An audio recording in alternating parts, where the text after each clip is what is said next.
Welcome, NorCal Chapter. Excited to see your faces. We're going to be reviewing, well, let me start all over. Let me get ready here. So quite a few of us in the NorCal Chapter have taken the TDM exam, whether it was during the beta phase or the first, open to the public phase, or the most recent one that was just last year. And we wanted to take all our wonderful combined knowledge and share that with some of you who might be considering taking the exam as early as February or sometime in 2022. So you can better prepare, help you make an educated decision, and get that ball rolling. So my name is Georgina Arias. I'm the chapter's treasurer. And I'm going to hand it off to Dave just to give you an overview of what the exam is like. And I will be following along through ACT National's TDM-CP web pages. So just so you know where I'm at, if you go to the ACT National homepage, this navy blue bar, maybe it's black, this TDM-CP section, that's what we're going to be going over. And then we'll go ahead and give you our experiences taking the exam. So I am in the About TDM-CP overview section. And Dave, take it away. Yes. So good afternoon, everyone. I'm David Sorrell. I'm the chapter president of our NorCal chapter. And as Georgina mentioned at the top, our chapter is notorious for being very, very heavy on TDM-CP. A whole chunk of us have taken the exam over the last couple of years. And we've all had different questions. We've all had different approaches on how to take this exam. But the first place where we probably should just direct folks to go is the ACT website. And so by starting at the About section, right, you have this screen, this lovely screen here.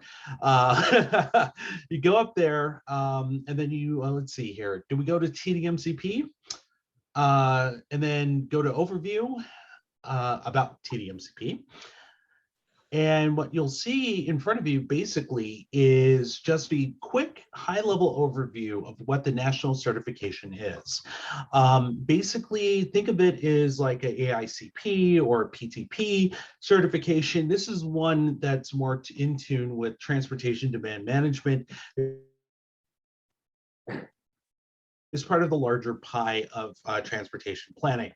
So the role of a TDM professional, and that's what all of us are in one way, shape, form, or another, is making sure that we have additional legitimacy, if you want to call it, but also to kind of enhance our abilities to work with our partners, our stakeholders, in making sure that we are truly the subject matter experts, not just people that are standing in soapboxes. So the 4 resources that you see in the buttons below: Candidate Handbook. We'll talk about that process and what that entails. About the exam, because it is a very lengthy process, but the good news is that you only have to take it once. Exam prep webinars, really good resources on how to navigate this exam, as well as exam content, and that kind of rolls into the resources. Should you guys have any questions, feel free to knock us out in the chat, and we can definitely answer and hopefully have a conversation in real time, or even just raise your hand and we'll just yield the floor. So I think the first thing that we should do is take a look at the candidate handbook. So Georgina, if you would please click on that doohickey. So this handbook is oftentimes reiterated, refocused, rephrased, and edited, within a pretty straightforward time frame. And so it is basically a good starting place, other than talking to us, obviously. So by scrolling down, if you will, what you'll see in front of you is basically, an introduction, the basis to why we have a TDM-CP program. And this is just a result of the evolution of transit, TDM planning, and things like that. I've been involved in TDM for about 14 years. So knowing that it was there, but not really there, but now it's more important, more than ever, you want to take a look at kind of the future jobs analysis. Then, The later pages will go towards eligibility requirements, the fees, and the process. Then you will talk about registration and administration, preparing for the exam, the bad parts about it, the appeals and disciplinary process, but most importantly, the recertification. And several of us are going to get to that point pretty soon. But I think let's go down to page 5 about the eligibility requirements. So, to become a candidate, you basically have to, make sure that you meet some level of educational requirements. So, depending on what your skill sets are, how long you've been in the game, your background, it will kind of determine how you kind of play into this.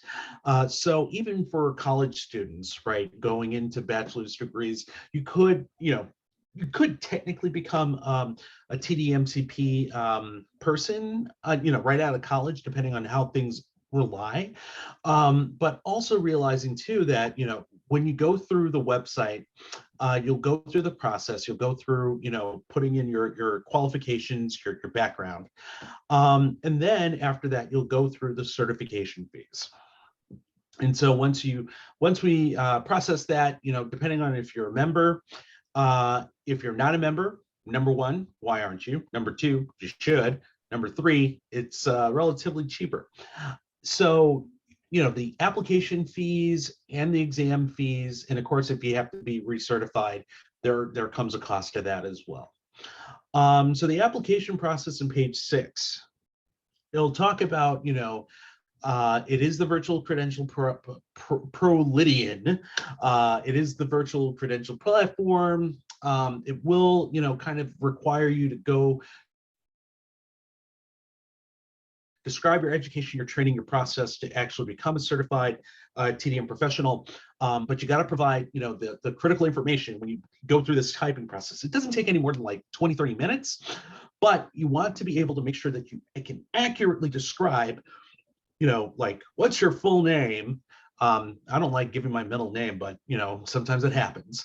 Highest level of education achieved, number of years of experience, and a resume.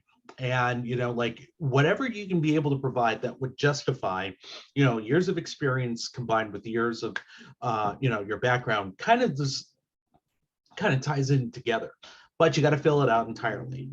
So the examination fee is collected prior to taking the exam. And there is a discount if you are a member of ACT. So if you're not a member of ACT, talk to us about it, and we can see if you can become a member. Did I miss anything out from this process? Because we want to make sure that, like, you go through the process, you want to make sure that, like, if you've been in transit and TDM for a number of years, 2, 4, 6, 8 years, you definitely want to take advantage of it. So there's a process to for the application process. Create your account, go through all of that. The board of trustees, those that go through the exam, those that make the policies up, the handbook, those folks would reserve the right to review and verify the accuracy. Then you go towards the registration. Once you get the approval and then the exam fee payment taken care of, you will then receive an email about how to actually take the test, during what times and when. So depending on, in the past, what has happened is that when we took the exam, or at least when I took the exam in December 2020, I had the option. So I could either take it online at home, or I can go, to the nearest testing center. You have to check to make sure of whether or not a testing center will be available. We'll talk about, when the exam periods are, but you got to make sure that in the event that you have to work at home or take the exam from home or from your office, there are some really strict requirements that you've got to do. If you've taken the GRE before, or the GMAT, it really applies in this case. It runs in the same vein. And so if you take the exam, so before the exam, You got to do your profile, you got to do your timing, you've got to do, you got to provide an ID. I did the online process from my office. I had my California driver's license ready. I had to sit in my office, in which actually a conference room where there was absolutely nothing of distractions around you. Like prior to when you take the exam, you got to make sure that your internet connection's sound. Got to make sure that there are no distracting walls or buses behind you that could cause a matter of concern or to the test proctors. They do really good work. They're really friendly. Just don't game them. That's basically what it is. This exam is 3 hours long. So depending on how your experience is with online tests, depending on your internet connection, because from my war stories, a 3-hour exam took somewhere north of 6 because we had so many delays in internet connections on the testing software side. It will require some patience, and unfortunately, you may not be able to take that many breaks.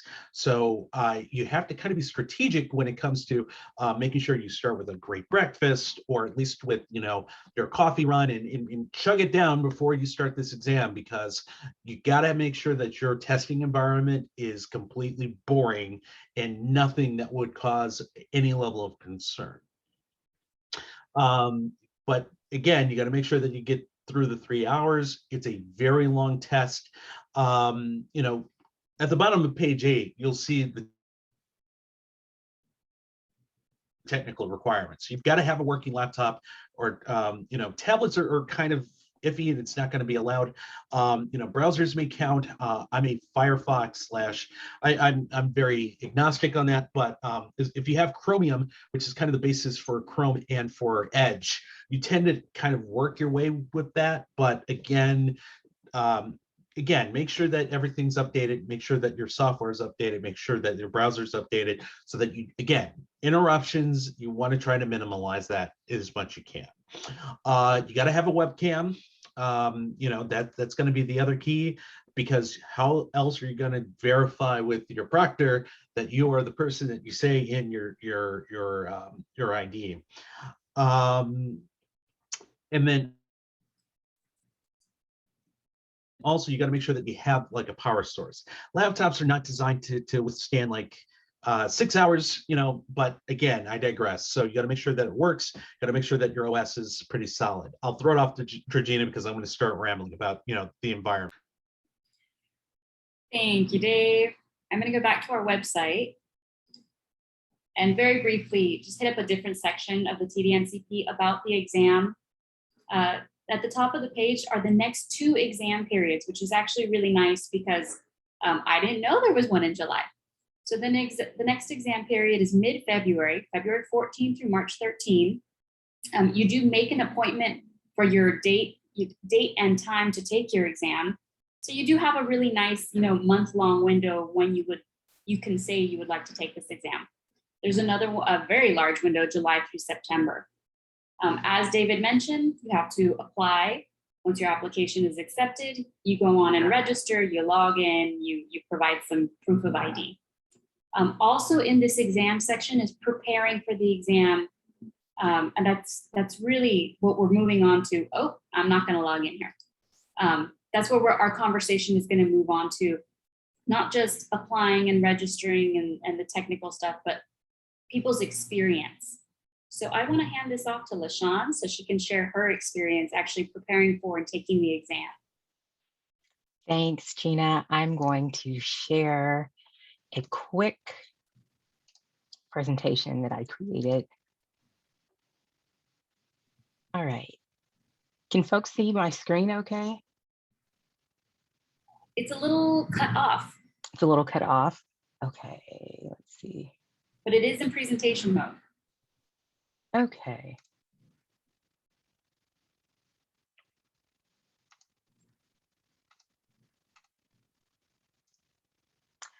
Let me start over here.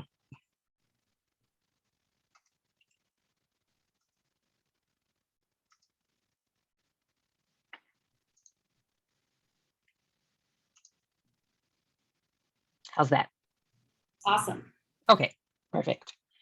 All right, folks, I am LaShawn Martin. I'm with WSP, and I've taken the exam and passed it, thankfully. And I just wanted to share a few study tips and preparation tips that I found really helpful.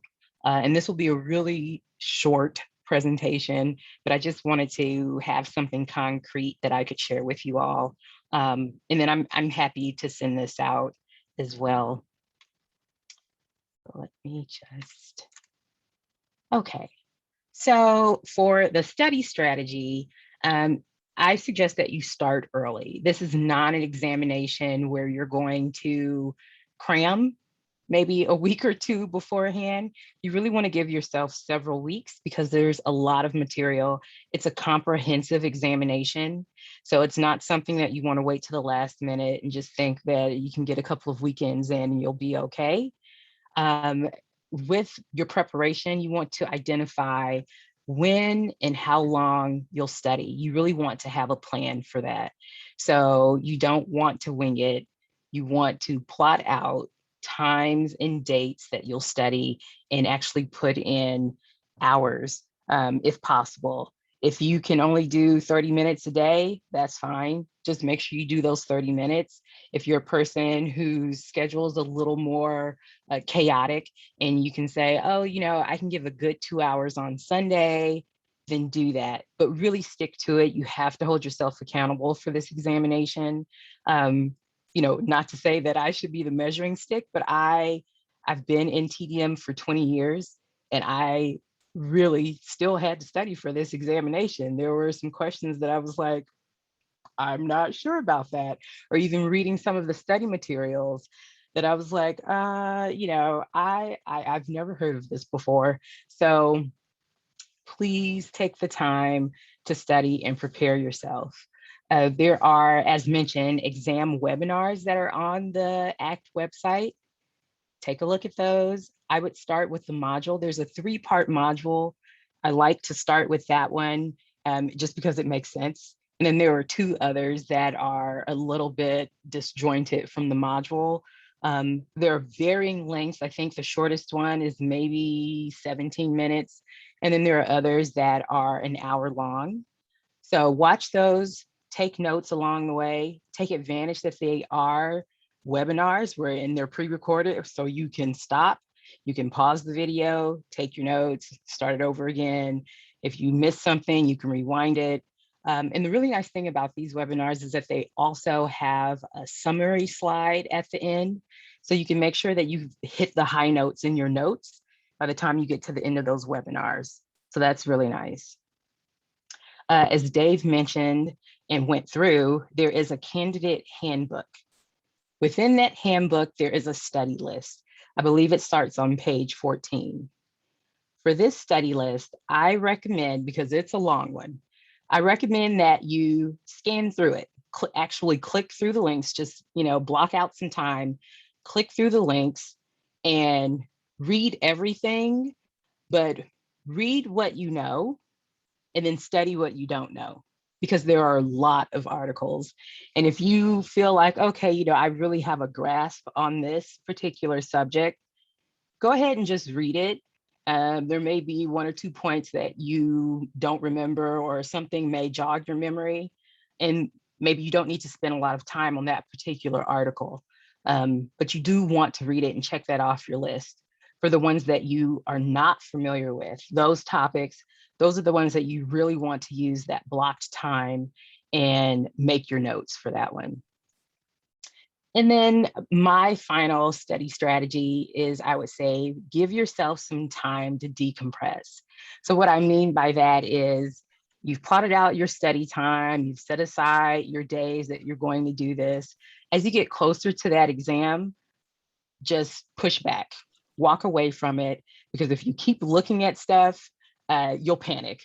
I think you'll say, oh, I thought I know this, but I don't know it. You do. Your brain is just stressing you out and playing tricks on you to make you feel like you're not ready for something that you've really prepared for. So don't freak yourself out.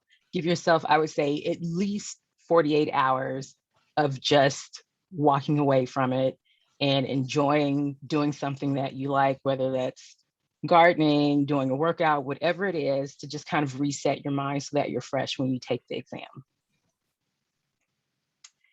And then the actual exam preparation. So Dave did a really good job of going over a lot of this, as well as Gina. But I do want to reiterate some things just from personal experience. Make sure you read the instructions from ProLidian. They will give you, really great, straightforward information. Just make sure that you read it, because they'll have you make sure that you test your operating system, which you make sure you do that. You want to identify a quiet and safe testing space. And with that, be prepared to show your surroundings. I think that's something that, people don't mention, but you'll have your camera on because it's a virtual test. You'll have your camera as well as your microphone on. They won't let you have like an earpiece or earbuds or anything like that. So that's why it's really important that you have a safe and quiet space that you can take this examination. They'll have you pan around the room with your video camera because they want to see your surroundings. So make sure that you have like your cell phone put away, if you're at home or something like that, and you have your TV on in the background, that has to be off. So you just want to make sure that you follow all of their instructions. And also log on early. They'll give you a testing window, but you'll also have like a 15-minute grace period. They'll ask you to log on. Use that time, because that'll be the time that you can use to get over any kind of bugs. And so you just want to minimize those things, because you don't want to have anything rattling your nerves when you're about to take this exam. So those are my exam study tips and tricks. And so I'll pass it back to Gina and or Dave. All right, I'm gonna go over my experience. And I decided to take the exam just a little over a month before the exam date. And it worked for me, but I would suggest give yourself more time rather than less. So once I finally made the decision to take the exam, I asked my boss for the letter of recommendation. And I said, hey, I'm going to take this exam. This is why. I need a letter of recommendation. I wrote it for you. It is attached. If you agree, please just sign and date it, and I'll get this ball rolling. So my letter of recommendation, I don't know, maybe it took a week. The application was very straightforward. My resume was already up to date. It was kind of a cut and paste exercise. I received my approval for ACT within, I think it was 2 business days. And I could very quickly then just go on to ProLidian and log in and test my system and all of that.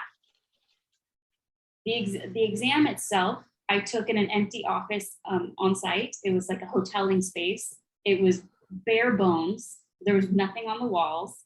I did have to pan my camera around so that they could see that there weren't books and papers or bottles of water or anything on the walls. So I suggest, if you're in your home office and you have a bookshelf behind you, that's just not going to do. You either need to cover it up with a sheet or go somewhere that really is bare bones. And don't leave it to the last minute, because you'll just get rattled. My exam, although it was 3 hours, I think I got it done in 2. And that's with me reviewing it twice and overthinking it and stressing myself out. So I don't want you to have technical issues. Dave has the horror story, but for me, really, I got it done in under 3. And that was with double checking it. So that's my test taking experience, but I'm gonna move on to preparation. I printed out the long list of like, here's all the stuff you should read and all the websites you should look at. And then I clicked on each and every one of them and printed what I could. I borrowed books from people who had taken the exam. Thanks, Dave. I talked to a few friends who had taken the exam saying, what did you really feel like you needed to bone up on? Any trips, and you know what I mean? Any advice? And then I slowly just started chugging away at it. I work every day from home. Maybe at lunchtime, I'd read a small article. After 5 p.m., I'd go for a walk just to not be sitting at my desk. And then I would spend an hour or 2 in the evening reading the next piece. The first time around, I read everything and I took some notes. Once I got through everything, then I went back with not post-its, index cards. And for every page of notes, I whittled it down to an index card that I could just kind of use as a flashcard over time. That really worked for me. And as I got through it, I could get rid of some cards that I had already memorized and maybe add a few more as I checked out something on YouTube or checked out something on ACT National's, webinars. So that was really helpful for me. Please don't feel overwhelmed by the content. There's a lot. Some of it was very easy because I use it in work every day. And some of it was like, well, I've never built a road before. I don't know how many feet this is. And those are the things I took notes on. But don't panic. Just kind of take your notes and review them as you go along. I'm going to wrap up on that. But I think there's one thing that we need to hit on the online resources, because there is, you're nodding your head. So I'm going to hand it over to you, Dave, because there's still a lot online. There's flashcards that you can review. There are notes you can review. It's kind of like a shared classroom resource. Yes. So basically, the good news was that the process to apply was pretty quick. The bad news was I had, Murphy's Law was working against me. And the reason why I think that I took this exam now or back in 2020 versus doing it later, and even with a shorter time frame, I think it was more of a rage quit to 2020 because I think I was getting stir crazy because of the pandemic and realizing that I was just kind of like, what am I doing with my life? Maybe I should just take this exam. And I did. And just following the process of studying, like you kind of needed, after talking with some members here with our chapter that have already taken the exam, the process does, like you have to go at your own pace. However, you do have to kind of understand where your weaknesses are and kind of addressing kind of the holes in that. And for me, I think I took about maybe 8 days, went straight through, between checking emails and doing everything else. And it was right at final season for my students. So I didn't have to worry about complaints from faculty and everyone else. But I will say this, depending on what your skill sets are, whether it be policy, tax policy, transportation planning, infrastructure, design, engineering. I mean, it's a comprehensive exam. And so if you understand what your weaknesses are early, you can be able to find all of those tools to kind of shore it up. So this is what I ended up doing.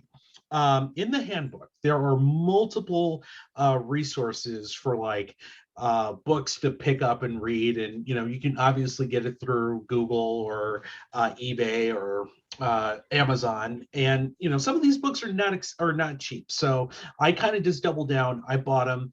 My colleagues, Georgina was one of those who benefited from it. LaShawn, her and I had conversations about it, but I also have directed folks and friends to, there's a YouTube channel that ACT does. So it's basically unlisted, but as members, you do have access to it. As a matter of fact, I put in my link to a website or to the YouTube playlist that I actually had just curated a bunch of stuff, not only from ACT, but from the Midwest chapter. They did several things on general planning and commuter benefits in plain English, because that it's like Greek if you're not familiar with it. I also found some cool tools on Robert's Rules of Order, program management, project management. It's not necessarily easy, but it's also, part of that experience because you have to kind of run a meeting. Even though we don't do it. I don't do it. I try not to, but it's still there. Jane Devoronsky has done an amazing job with the Google Classroom. That has been a wonderful source because when we were doing the initial run up to this first exam period, in 2020, we didn't know what the hell to do. Like, here are some resources, and we're just going to go out and see what happens. And what we were able to do, contact Laura Manuel too. We were able to understand and identify different topics. There are 4 sections, 4 pillars in which you can be able to kind of tackle each one. The Google Classroom, if you ask, they'll definitely let you in. We took that, I printed it out, created flashcards based on some of the tools and some of the answers. Like, think of it as like you were doing a practice exam without any tools officially from ACT. So don't let that discourage you, because if you've been in the industry long enough, plus any of the additional information that comes out of this and out of the Google Classroom and out of the videos, and write notes. Like, I have a stack of books. Georgina has them. But at the same time, like, there was stuff that I did not do when I was in college. Like, I just wrote notes, but I never did the flashcard thing until I did this exam. Why? Amazingly, I don't, testing, whatever, but just from different concepts, like how, like stop sign, like how far do you need it? Like identifying conflict points on roads, identifying like levels of service, DMTs. That's a specifically common issue within California. We are supported in making sure that you get the ball rolling, because and while I was in the middle of studying, I had issues with, I think it was, for lack of a better word, imposter syndrome. At the time, I had been in TDM for 12 years, as intern, going all the way up through parking and now, managing program, but you still have that inkling that, what if I'm not good enough? What am I not, capable of pulling this off? So out of just random happenstance, I was on Twitter. I tweeted at professional singer Dionne Warwick about the concept of what the heck imposter syndrome was. And she didn't know what it was, but she had to look it up. But she also said that it was all mental. And she was helpful in at least putting it in perspective that, like, it's all within your head, but you can also pull it off. And I kind of took that with me into the exam. And even with the challenges of, trying not to get sick, but also, trying to complete this exam, I think it was more helpful than not. And it was like a shot in the arm, because keep in mind, with this exam, the objective is to pass, not to get a perfect score, to pass. And so you don't need to have 100% of the material, but you want to aim for 100% of the material. You just got to pass. And, like the numbers, I don't really know what that equation is to get to the passing number. You just have to have an acceptable high amount, and be confident in your answers. Like we are subject to second guessing, like how tricky some of these questions are. But I think that it's all doable if you dedicate 6-8 days, maybe not 24 hours worth each day, good 45 to 50 hours, kind of spread it out, meet with the group online. We're in a really good position. I think, what is it, our third year of this TDM-CP program. There's enough resources, and about 100 of us have gone through the ringer to know about the concepts. And I'm glad that I took advantage of it, knowing that I know what my pain points are. Engineering. I'm a political scientist. I'm not an engineer. I'm not a planner, but I think I've done this long enough that, oh, okay, this is all interdisciplinary. So you just have to kind of believe in yourself. And I think that for what it's worth for now, I can leave it at that and kind of yield space to anyone who has questions about the exam that we have not rambled on about for the last 36 minutes. So feel free to use the chat. Feel free to unmute yourselves and, introduce yourselves and ask. Like we definitely want to hold that space for you guys. Yeah. How reflective was the exam of your actual job experience? How much is based on practical versus academic education? Oh, that's a really good question, Gary. Does Gina and LaShawn, do you want to carry that and I can chime in at the end? I can take a stab at that one. For me, I have always had, TDM positions where I do a whole lot of everything. There's not just kind of one thing where I'm just like, I'm only doing van pooling or I'm only doing, incentive planning or that sort of thing. So my career has been a mixed bag, and taking that into consideration, I would say for me personally, about 60% of it was practical. And that's to say, that's a reflection of how comprehensive the exam is, which can be a little bit intimidating. But I think Dave gave us a great reminder of you just need to pass. So, that 60% was enough. It carried me enough, plus whatever I studied academically, both personally and through the study guides there. But for me, it was about 60% actual practice that I do on a regular basis. I'll add that some of those questions, just being in this industry and knowledgeable, it's not in my daily repertoire, but I'm like, I know the answer, or I can at least eliminate two of the options really easily. So I was able to go through a first pass of the exam and being like, that's kind of obvious to me. That one's kind of obvious to me too. So that was really helpful. So I want to say that's part of the practical part. Like, it's not my day to day, but I know enough just in general to be able to tackle some of those. Yeah, I would say about, practical versus, based from experience. I think that you think about, or rather, if you've gone to like conferences or if you've sat in webinars or if you've gone through like technical education, it comes fleeting, but as practitioners, it always comes back to you. And it always comes back around. Like, you may not actively use it for your day to day, but in the grand sense of things, it's always like tucked into the back of your mind. It's not so much that, unless you're actively doing it every day repetitively, like, for example, tax policy. I learned about that in grad school when I didn't want to learn about grad school. And when I did the exam, I'm like, yeah, I learned about this. Ugh.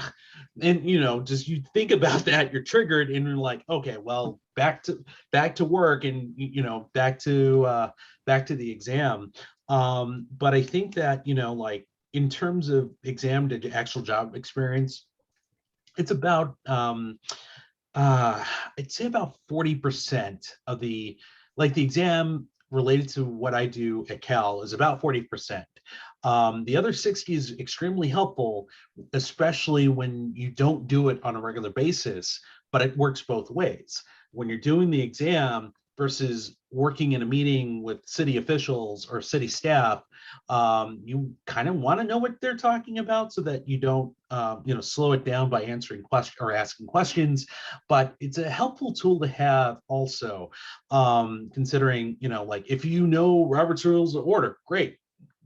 If not, it's probably worth a small fraction of time. But if you have to ever run a meeting before, an effective meeting without the gate holding and stuff like that, it's a good reminder to go through it. If you're a project manager, that's the same thing. I hope we've answered that question, Gary, to the best of our ability. Very much so. Thank you. Wonderful. There's a lot in the chat.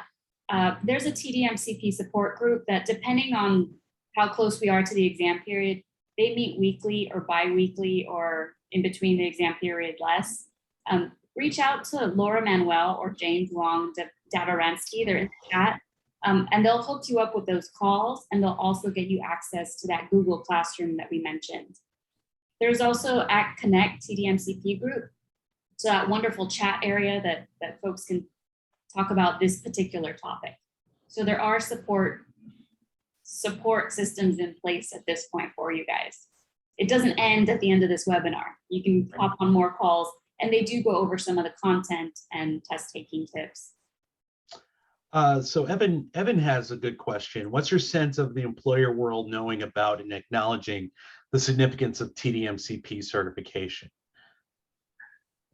I think from a standpoint of where we are, it's still relatively fresh and new. My colleagues at Cal, a chunk of them have AICP certification. And, you know, for me personally, I'm not spending $1,000 on that exam, and that whole process can get very costly. This one's relatively inexpensive.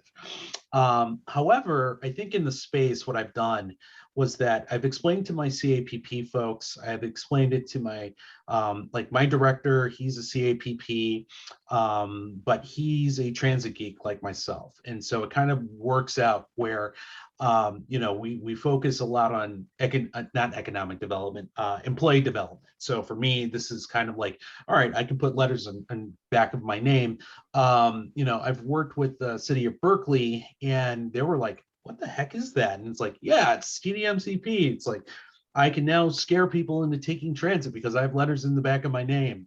You know, I partially joke because it's still relatively fresh. However, I think that we can still be able to say, hey, you know, TDM-CP is basically one arm of transportation planning that addresses the commute strategy, but also provides the guidance of funding, planning, understanding how do we get folks to take transit more. And it's a lot more interdisciplinary than we're all giving it credit for, because planning does a lot in the built environment. What we do is not only do the built environment, but we take a step further in some of the intricacies. And I think that's going to be important, especially as we move towards like data analysis, we move towards performance standards, we move towards you know, equity and kind of bridging the gaps. That if you were to go to any employer and say that, you know, you got to do this, this, and this, you've not been in there long, people, we want to try to avoid those extra like unnecessary questions. It's like, who do you think you are? It's like, well, I know things. So I'll does anyone want to like chime in?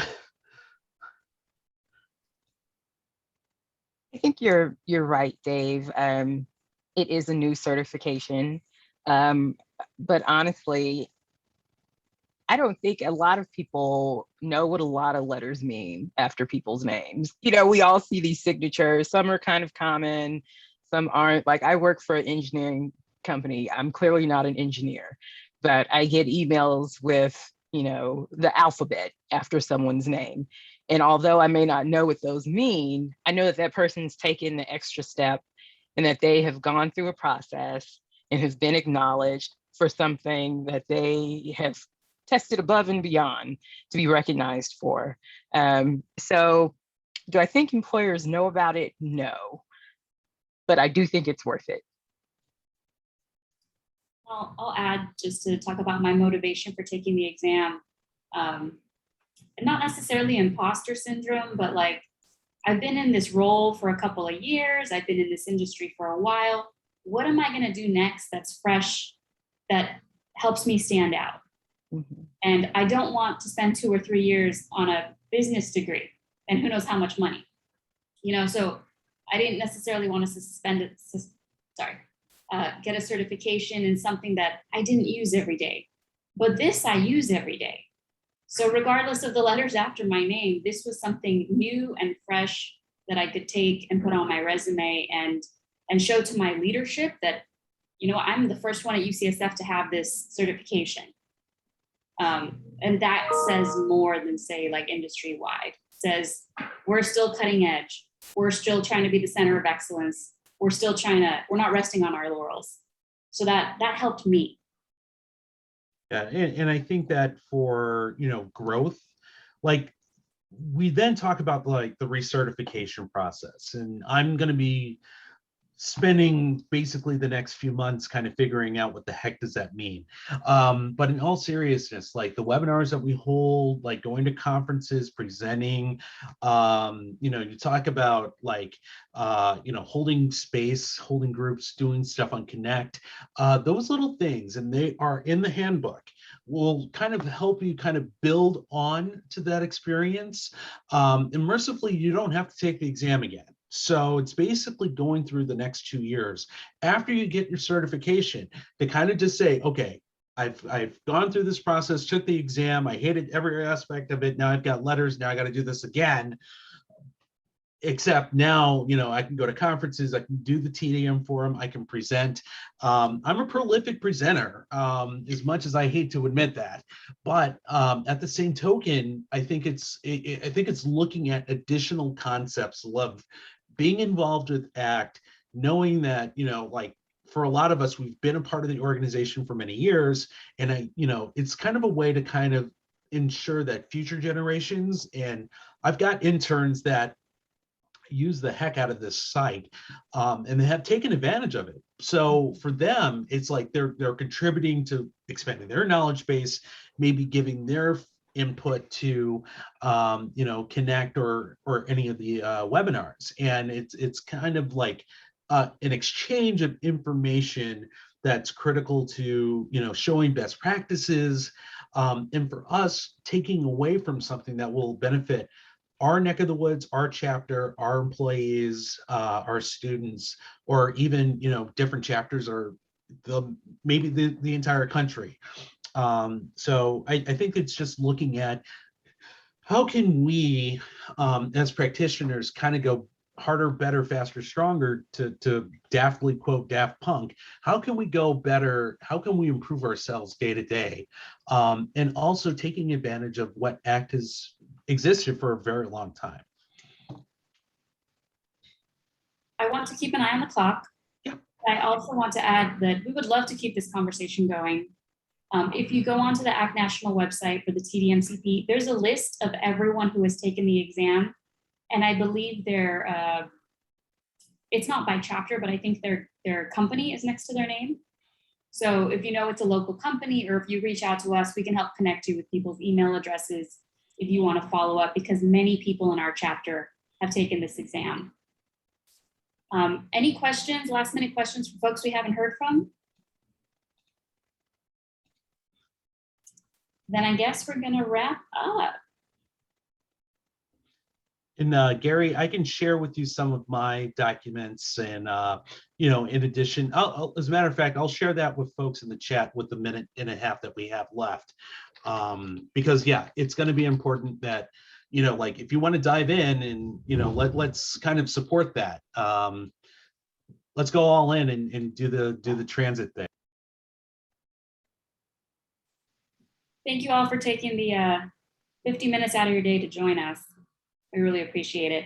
And if you have any suggestions for future webinars, please email us. We want to get in front of you. And we're prolific presenters. Yeah, it's a terrible habit to have. Thanks, everyone. Thank you. Take care. Thank you very much. Good luck. Bye-bye. Bye. Okay.